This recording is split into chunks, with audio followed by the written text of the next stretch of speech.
महाराष्ट्रात 3 महिन्यानंतर विधानसभेची निवडणूक होणार आहे। याच पार्श्वभूमीवर प्रत्येक मतदारसंघातून इच्छुकांची यादी आता समोर येऊ लागली आहे।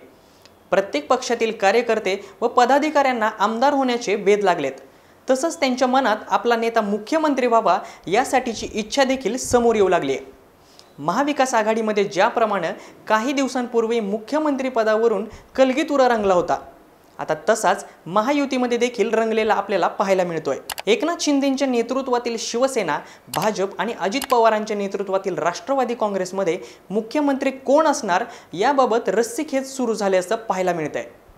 तशा प्रकारचे थेट विधानच आता महायुतीतील नेत्यांकडून करण्यात येत आहेत। महायुतीतील कोणकोणत्या नेत्यांनी मुख्यमंत्री पदाबाबत नेमकी काय विधानं केली आहेत आणि त्यावरून महायुतीमध्ये मुख्यमंत्री पदावरून कशी रस्सीखेच सुरू आहे हे पाहूयात या व्हिडिओच्या माध्यमातून। नमस्कार, मी श्रीशैल स्वामी आणि तुम्ही पाहताय फॉर द पीपल न्यूज। पुढे जाण्यापूर्वी आमच्या चॅनलला सबस्क्राइब करा, लाईक व फॉलो जरूर करा।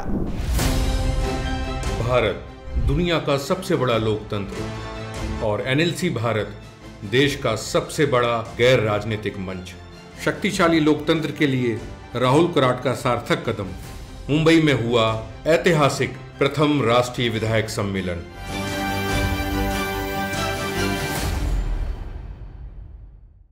राज्यात येणाऱ्या विधानसभेच्या निवडणुकांच्या पार्श्वभूमीवर सर्व राजकीय पक्षांची मोठ्या प्रमाणात तयारी सुरू आहे। पुण्यात पत्रकारांशी संवाद साधताना विधान परिषदेच्या उपसभापती आणि शिवसेनेच्या नेत्या डॉक्टर नीलम गोरे यांनी आगामी निवडणुकीत महायुतीचं सरकार येण्यासाठी तयारी सुरू असून महायुतीचे मुख्यमंत्री हे एकनाथ शिंदेच होतील असं वक्तव्य केलंय। त्यानंतर ठाण्याचे शिवसेना पक्षाचे खासदार नरेश मस्के यांनी देखील आगामी विधानसभेची निवडणूक एकनाथ शिंदेंच्या नेतृत्वात लढणार असून राज्यात महायुतीचं सरकार पुन्हा एकदा आल्यास त्यावेळी देखील एकनाथ शिंदेच मुख्यमंत्री असतील असं सांगितलंय। त्यानंतर आता भारतीय जनता पक्षाबद्दल सांगायचं झालं तर पुण्यात झालेल्या पक्षाच्या अधिवेशनात भाजपचे वरिष्ठ नेते व केंद्रीय गृहमंत्री अमित शहा यांनी सांगितलंय की येणाऱ्या विधानसभा निवडणुकीत महायुतीला बहुमत मिळेल आणि भाजपच्या नेतृत्वात पुन्हा एकदा महाराष्ट्रात महायुतीचं सरकार येईल आणि भाजपचा मुख्यमंत्री देखील बनेल असं अमित शहा म्हणालेत। अमित शहा यांच्या विधानामुळे येणाऱ्या निवडणुकीमध्ये भाजप हा मुख्यमंत्री पदासाठी दावा करेल आणि देवेंद्र फडणवीस हे पुन्हा एकदा मुख्यमंत्री पदाच्या खुर्चीवर बसतील का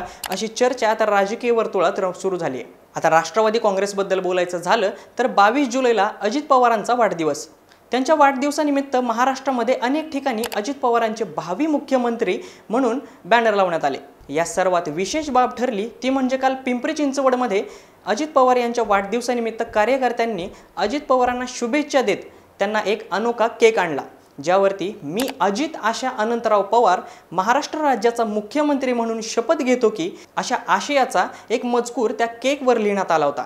याच पार्श्वभूमीवर आता येणाऱ्या विधानसभा निवडणुकीत महाराष्ट्रात महायुतीची सत्ता जर आली तर त्यातील कोणत्या पक्षाचा मुख्यमंत्री होणार हे पाहणं महत्त्वाचं ठरणार आहे। परंतु मुख्यमंत्री होण्यासाठी तितक्या आवश्यक सर्वाधिक जागा महायुतीत कोण लढवणार हे त्यापूर्वी सर्वात महत्त्वाचं राहणार आहे। याबाबत तुम्हाला काय वाटतं हे आम्हाला कमेंट बॉक्समध्ये नक्की कळवा आणि असेच नवनवीन व्हिडिओज पाहण्यासाठी फॉर द पीपलला सबस्क्राइब करायला विसरू नका।